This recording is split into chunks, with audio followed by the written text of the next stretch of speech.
Guys, അപ്പോൾ അതേ നമ്മൾ മാർക്കോ കാണാൻ വേണ്ടിയിട്ട് വിസ്മയ തിയേറ്ററിൽ എത്തിയിരിക്കുകയാണ്. 10 മണിയുടെ ഷോ അല്ലേ? 10 മണിയുടെ ഷോ. ടിക്കറ്റൊക്കെ എടുത്ത് റെഡി ആയിട്ട് നിൽക്കുകയാണ്. ടിക്കറ്റൊക്കെ എടുത്ത് ഞങ്ങൾ അപ്പോൾ ഈ ഒരു പടം അങ്ങോട്ട് കയറി കൊളത്തിയ മക്കളെ ഉണ്ണിമുകുന്ദനെ പിടിച്ചാൽ കിട്ടൂല കേട്ടോ. അപ്പോൾ എന്തായാലും നമുക്ക് സിനിമ കാണാം, അഭിപ്രായങ്ങളൊക്കെ ആയിട്ട് വരാം. എന്താണ് അഭിപ്രായം എന്നൊക്കെ വെയിറ്റ് ചെയ്ത് കാണുക. 5 ഷോയും ഇവിടെ ഹൗസ്ഫുള്ളായിട്ടാണ് ഓടിക്കൊണ്ടിരിക്കുന്നത്. മല്ലിക ഫ്ലെക്സ് ഉണ്ട് പുറത്ത്, അതിലും ഓൾമോസ്റ്റ് ഫുള്ളാണ് കേട്ടോ. അപ്പോൾ ഈ ഒരു പടം കയറി കൊളത്തി കഴിഞ്ഞാൽ എന്താണ് എന്നൊന്നും പറയാൻ പറ്റില്ല. ഉണ്ണിയുടെ ലെവൽ തന്നെ ചിലപ്പോൾ മാറാൻ വേണ്ടി ചാൻസ് കൂടുതലാണ്. ഓക്കെ, അപ്പം എന്തായാലും നമുക്ക് സിനിമ കണ്ടിട്ട് അഭിപ്രായമായിട്ട് വരാം അല്ലേ? ഗായ്സ്, ഞങ്ങളിതേ മാർക്കോ കണ്ട് ഇറങ്ങിയിരിക്കുകയാണ് കേട്ടോ. ശരിക്കും അണ്ണൻ തരിച്ചിരിക്കുകയാണ് അല്ലേ? എന്താ പറയാനുള്ളത് സിനിമയെ കുറിച്ച്? എന്താ ഒരു രക്ഷയില്ല. ഇതുവരെ ഇങ്ങനെയുള്ളൊരു വയലൻസ് മൂവി ഞങ്ങൾ മലയാളത്തിൽ ഉണ്ടായിട്ടില്ല കേട്ടോ. ഇതിന് ഇനി വെല്ലാൻ ഇനി വേറൊരു പടം വരുമോ എന്തോ സംശയമാണ്. കാരണം ഇതാണ് വയലൻസ് എന്ന് പറയുന്നത്. Return directed by Haneef Adeni അല്ലേ? ഹനീഫ് അദേനി എന്താ ബോസാൻകോയിൽ പരാജയപ്പെട്ടെങ്കിലും അതിശക്തമായ തിരിച്ചുവരവ്. ഞാൻ ഈ ഡയറക്ടറെ ദി ഗ്രേറ്റ് ഫാദർ എന്ന് പറഞ്ഞ മമ്മൂട്ടീൻ്റെ ഒരു സിനിമ ഉണ്ട്, അന്ന് നോട്ട് ചെയ്താണ്. കാരണം ഇയാളെടുത്ത് മരുന്നുണ്ടെന്നുള്ള കാര്യം നമുക്ക് ഷുവറായിരുന്നു. പക്ഷേ ഇമ്മാരി ഒരു ലെവലിൽ ഐറ്റം പണി വെക്കാൻ പറ്റുമെന്ന് വിചാരിച്ചിട്ടില്ല കേട്ടോ. ഇനി പറയും ആക്ഷനൊക്കെ എങ്ങനെയുണ്ട്? ആക്ഷൻ ഒരു സാധാരണ ഒരു ഫാമിലി മൂവിയാണ്, പക്ഷേ ഒരു നോർമൽ കഥ അതിനങ്ങോട്ട് എക്സ്പാൻഡ് ചെയ്ത് വേറെ ലെവലിൽ പണി വെച്ചിട്ടുണ്ട് നമ്മളെ ഹനീഫ് അദേനി അല്ലേ? സ്റ്റണ്ട് കാര്യങ്ങൾ, ഉണ്ണിമുകുന്ദന്റെ സ്ക്രീൻ പ്രസൻസ് എന്നൊക്കെ പറയുന്നത് വേറെ ലെവൽ, രക്ഷയില്ല, വേറെ ലെവൽ. പിന്നെ ഉണ്ണിമുകുന്ദന്റെ പോലെയുള്ള ഒരു ആക്ടറെ, ഒരു ഫിറ്റ്നസ് ഉള്ള ഒരു മനുഷ്യനെ എങ്ങനെ യൂസ് ചെയ്യണമെന്ന് ശരിക്കും നമ്മളെ മലയാള സിനിമയിലുള്ള പലർക്കും ഇതുവരെ അറിഞ്ഞിരുന്നില്ല. പക്ഷെ ഇപ്പോൾ ഈ ഹനീഫ് അദേനി എന്ന് പറയുന്ന ഡയറക്ടർ കണ്ടെത്തിയിട്ടുണ്ട് ആ ഒരാളെ.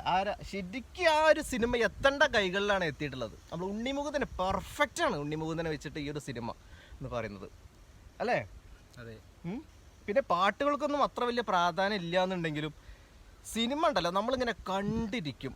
ഓരോരോ ഫൈറ്റ് സീനുകളൊക്കെ ഉണ്ടല്ലോ പിന്നെ ഇതിന് കിളി പാറി തരത്തിലുള്ള ആക്ഷനും കാര്യങ്ങളും. കാരണം കണ്ണ് പൊത്തിപ്പോകും. ചില സ്റ്റണ്ട് സീനൊക്കെ കാണുമ്പോൾ നമുക്ക് കയറി അങ്ങ് അടിച്ചാലോ എന്നൊക്കെ തോന്നിപ്പോകുന്ന രീതിയിലുള്ള ഓരോ മേക്കിങ്ങും കാര്യങ്ങളും. പിന്നെ ക്യാമറ വർക്ക് എങ്ങനെയുണ്ട്? ക്യാമറ വർക്ക് എടുത്തു പറയാം, കുഴപ്പമൊന്നുമില്ല, നല്ല രീതിയിൽ തന്നെ ചെയ്തിട്ടുണ്ട്. പിന്നെ മെയിനായിട്ട് തന്നെ ഉണ്ണിയുടെ സ്ക്രീൻ പ്രസൻസും അതുപോലെ തന്നെ ഉണ്ണിയുടെ പെർഫോമൻസ്, സ്റ്റോറി, നമ്മുടെ ജഗദീഷ് വേറെ ലെവല് അല്ലേ? പിന്നെ അതുപോലെ തന്നെ നമ്മുടെ സിദ്ദീഖ് ഉണ്ടല്ലോ, മിഖായിൽ നമ്മൾ കണ്ട ആ ഒരു സംഭവം തന്നെയാണ്, ആ ഒരു എന്താ പറയുക, ആ ഒരു ക്യാരക്ടർ തന്നെയാണ്. പക്ഷെ അതിനൊന്നും കൂടി ഒന്ന് എക്സ്പാൻഡ് ചെയ്തിട്ട് ഒരു രക്ഷയില്ല. സിദ്ദീഖിനൊക്കെ പെർഫോം ചെയ്യാൻ പറ്റിയ ഒരു അടിപൊളി പ്ലാറ്റ്ഫോം തന്നെയായിരുന്നു മാർക്കോ മൂവി. ഒരു ഫൈറ്റ് സീനും കാര്യങ്ങളൊക്കെ ഉണ്ട്, അതൊക്കെ നല്ല രീതിയിൽ കയ്യടി വാങ്ങിച്ചു കൂട്ടിയിട്ടുണ്ട്. സിദ്ദീഖിൻ്റെ സീനായാലും നമ്മുടെ ജഗദീഷിൻ്റെ എൻട്രി ആയാലും നമ്മുടെ ഉണ്ണിമുകുന്ദൻ്റെ എൻട്രി, അതുപോലെ തന്നെ ഓരോ ഫൈറ്റിനും നല്ല പെട്ടപ്പെട്ട കയ്യടിയും കാര്യങ്ങളൊക്കെ തിയേറ്ററിൽ. നല്ല ഗ്രൗണ്ട് സപ്പോർട്ടും കാര്യങ്ങളും മാർക്കോക്കെ ഉണ്ട്. മലപ്പുറം വിസ്മയ തിയേറ്ററിൽ നിന്നാണ് നമ്മൾ സിനിമ കണ്ടത്. പെരിന്തൽമണ്ണ വിസ്മയ എന്നിട്ടോ. ഹൗസ്ഫുള്ളായിരുന്നു ഷോ. 5 ഷോ, ഈ 5 ഷോയും റെഡാണ്. ഇനി ഫുള്ളാണ്, ഹൗസ്ഫുള്ള്. അതുപോലെ തന്നെ കോട്ടക്കൽ, മഞ്ചേരി എല്ലാ സ്ഥലത്തും ഹൗസ്ഫുള്ളാണ്. സിനിമ നിറഞ്ഞു ഓടിക്കൊണ്ടിരിക്കുന്നുണ്ട്. ഇത് നാളെ ഈ പടം എങ്ങനെ ആൾക്കാർ എടുക്കുക എന്ന് പറയാൻ പറ്റില്ല, അതാണ് വിഷയം. അതായത് സെൻസർ ബോർഡ് ഇത് കട്ട് ചെയ്തിട്ടാണെങ്കിൽ ഇതാക്കിയിട്ടാണെങ്കിലും ഇനി ഇതൊന്ന് കട്ട് ചെയ്യുമെന്ന് പേടിയുണ്ട്. അതെ, അമ്മാരി സീനുകളാണ് ഇതിലുള്ളത്. പിന്നെ കുട്ടികൾക്കൊക്കെ ചിലപ്പോ കണ്ടു കഴിഞ്ഞാലൊക്കെ മനക്കെട്ടുള്ള ആളുകൾക്ക് ഈ ഒരു സിനിമ കാണാം അല്ലേ? അതെ, മനക്കെട്ടുണ്ടെങ്കിൽ മാത്രം കണ്ടാൽ മതി. സത്യം പറയണം, മനക്കെട്ടുണ്ടെങ്കിൽ മാത്രം ഈ ഒരു സിനിമ നിങ്ങൾ തിയേറ്ററിൽ പോയിട്ട് ഇരുന്ന് കാണുക. കില്ലെന്ന് പറഞ്ഞ സിനിമ ഇറങ്ങി, അത് ഇന്നലെ കൂടെ ഞാനൊരു തവണ കണ്ടതാ. അതിൻ്റെയൊക്കെ ഡബിൾ ഇരട്ടിയാണ് ഈ ഒരു സിനിമയിൽ ചെയ്തു വെച്ചിട്ടുള്ളത് ഈ ഒരു ഡയറക്ടർ എന്ന് പറയുന്ന ചോരപ്പുഴ. അതെ, ചോരപ്പുഴ. പിന്നെ നമ്മൾ വിചാരിക്കാത്ത രീതിയിലൊക്കെയാണ്, എന്താണ് പറയുക, ഓരോ സീനുകളൊക്കെ മേക്ക് ചെയ്തിട്ടുള്ളത് അല്ലേ, അക്സെപ്റ്റ് ചെയ്യാൻ പറ്റില്ല അക്സെപ്റ്റ് ചെയ്യാൻ പറ്റുന്നില്ല. തിയേറ്ററിലൊക്കെ ശരിക്കും ആളുകൾ കണ്ണു പൊത്തിപ്പോയിട്ടോ, കണ്ണു പൊത്തിയിരുന്ന് കാണേണ്ട ഒരു അവസ്ഥയൊക്കെ ചില ആളുകളിലൊക്കെ ഞാൻ കണ്ടു. എന്തായാലും ഒന്നും പറയാനില്ല, കിടിലൻ പടം. ഇങ്ങനത്തെ ഒരു പടം നമ്മളെ മലയാള സിനിമയിൽ ഇതുവരെ വന്നിട്ടില്ല അല്ലേ. ഹോളിവുഡ് ലെവലിൽ നോക്കുമ്പോൾ ഹോളിവുഡിലുണ്ടെങ്കിലും നമ്മുടെ ഒരു സോ എന്ന് പറഞ്ഞൊരു മൂവിയൊക്കെ ഉണ്ട് ഇംഗ്ലീഷിൽ. പക്ഷെ അതൊക്കെ ഞാൻ കണ്ടതാണ്. പക്ഷെ അതൊക്കെ നമ്മളൊരു സൈക്കോ പടം എന്നുള്ള രീതിയിൽ കണ്ടിരിക്കാന്നല്ലാതെ, പക്ഷെ ഇത് ഇങ്ങനെ ഒരു ഫാമിലി ആക്ഷൻ ത്രില്ലർ ഞാൻ ഇതുവരെ കണ്ടില്ല കേട്ടോ. ഇതിനകത്ത് ബാക്ക്ഗ്രൗണ്ട് സ്കോറിങ്ങും കാര്യങ്ങളൊക്കെ രവി ബസ്രൂറാണ് ഇതിൻ്റെ ഒരു മ്യൂസിക്കും കാര്യങ്ങളൊക്കെ കൈകാര്യം ചെയ്തിട്ടുള്ളത്. അതുപോലെ തന്നെ BGM കാര്യങ്ങളൊന്നും ഒരു രക്ഷയില്ല. മിഖായേലിലെ ഒരു ചെറിയൊരു ടച്ചും കാര്യങ്ങളൊക്കെ ഇടയ്ക്ക് BGMൽ കയറി വരുന്നുണ്ടെങ്കിലും അത് നന്നായിട്ട് നമുക്ക് എൻജോയ് ചെയ്യാൻ പറ്റുന്നുണ്ട് അല്ലേ.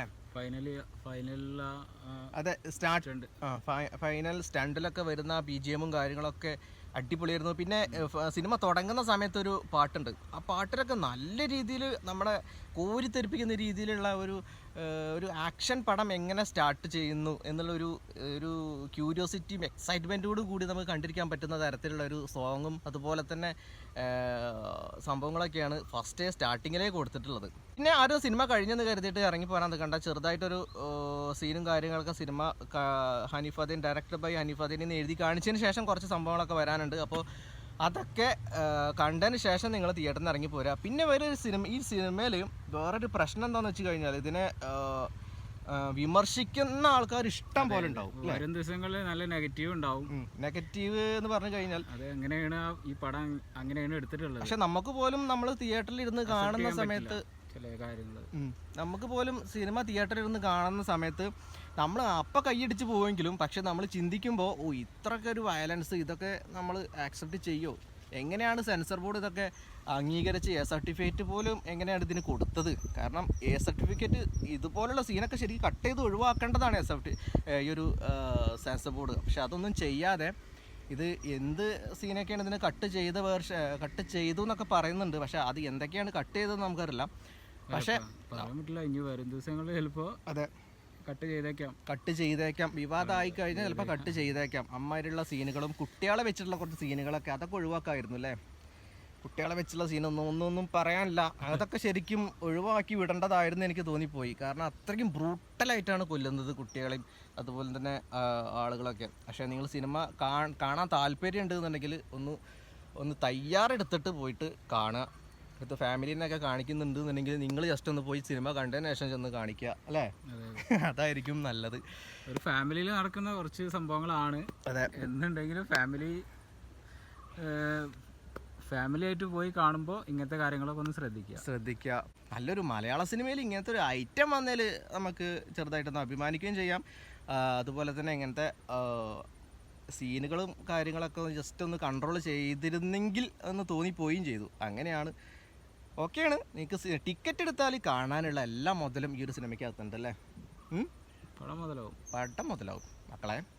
പിന്നെ ക്ലൈമാക്സിൽ വരുന്ന ഒരു ഫൈറ്റ് ഉണ്ട്, ഒന്നും പറയാനില്ല കേട്ടോ. അതിലാണ് നമ്മൾ ഉണ്ണിമൂന്നിൻ്റെ ബോഡി ഷോ ഒക്കെ കണ്ടിട്ട് നെട്ടിത്തെരിച്ചു പോവും ആളുകളെ. അമ്മയുള്ള നമ്മളെ മലയാള സിനിമയിൽ ഇങ്ങനെ എന്താ പറയുക, ഇങ്ങനെ ഒരു ബോഡി ഉള്ള ഒരു മനുഷ്യൻ ഇത് നമ്മുടെ ഉണ്ണിമൂന്തൻ തന്നെ ഉള്ളൂ. അപ്പോൾ ക്ലൈമാക്സ് വഴിയിട്ട് അതുപോലെ തന്നെ ഫസ്റ്റ് ഹാഫ് സെക്കൻഡ് ഹാഫിൻ്റെ ആ ഒരു പഞ്ചിങ് അത്ര പോരെങ്കിലും അതിന് മുന്നുള്ള ഫൈറ്റ് ഒരു രക്ഷ ഉണ്ടായിരുന്നില്ല. ഫസ്റ്റ് ഹാഫിലുള്ള ആ ഫൈറ്റ് വലിയ സുഖം കിട്ടിയില്ല. ഫസ്റ്റ് ഹാഫിലുള്ള ഫൈറ്റ് ഓക്കെ, പക്ഷെ അത് കഴിഞ്ഞിട്ടുള്ള ആ ഒരു ഇന്റർവെല്ലിൽ പഞ്ച് ഉണ്ടല്ലോ, അവിടെ കുറച്ച് പാളിപ്പോയെങ്കിലും ഫസ്റ്റ് ഹാഫിന് മുന്നുള്ള ഫൈറ്റ് അടിപൊളിയാണ്. ശരിക്കും ആ ഫൈറ്റിന്റെ മുന്നേ ഇന്റർവെല്ലിൽ പഞ്ച് ആക്കുമായിരുന്നുണ്ടെങ്കിൽ കുറച്ചുകൂടി ബെറ്റർ ആയിരുന്നു. മറ്റേത് ഇന്റർവെല്ല് നമുക്കറിയാം, ഇന്റർവെല്ലിന് ശേഷം എന്താ വരാൻ പോകുന്നത് നമുക്കറിയാം. അതെ, ശരിക്കും ഫൈറ്റിന്റെ മുന്നേ ആയിട്ട് ഇന്റർവെല്ലാക്കി നിർത്തുകയായിരുന്നെങ്കിൽ കുറച്ചും കൂടി ഒരു രസം ഉണ്ടായിരുന്നു. എന്തായാലും പടം മൊത്തത്തിൽ കൊളത്തിയിട്ടുണ്ട്. നമ്മുടെ ഓൾ കേരള ഇപ്പോൾ ഓൾറെഡി കൊളത്തി. ഇനി അങ്ങോട്ട് പാൻ ഇന്ത്യൻ മൂവിയാണല്ലോ ഇത്. ശരിക്കും പറഞ്ഞാൽ 100 കോടിയിൽ ഒതുങ്ങുമെന്ന് എനിക്ക് തോന്നിയില്ല കേട്ടോ. 2.5 മണിക്കൂറാണ് സിനിമ. ഓക്കെ, 100 കോടിയിൽ ഈ ഒരു സിനിമ ഒരിക്കലും ഒതുങ്ങില്ല. ഓക്കെ, കില്ലെന്ന് പറയുന്ന മൂവി അതിനൊക്കെ വെല്ലുന്ന തരത്തിലുള്ള ഒരു മേക്കിങ്ങും ഒരു പെർഫോമൻസുമാണ് നമ്മുടെ ഉണ്ണിമൂന്തനും ടീം ഇതിൽ കാഴ്ച വെച്ചിട്ടുള്ളത്. ഓക്കെ, അപ്പോൾ എന്തായാലും ക്രിസ്മസും ന്യൂ ഇയറും നമ്മളെ മാർക്കോ തൂക്കി ഗൈസ്. അപ്പോൾ നമുക്ക് അടുത്തൊരു വീഡിയോ ആയിട്ട് കാണാം. Stay safe, take care, bye bye.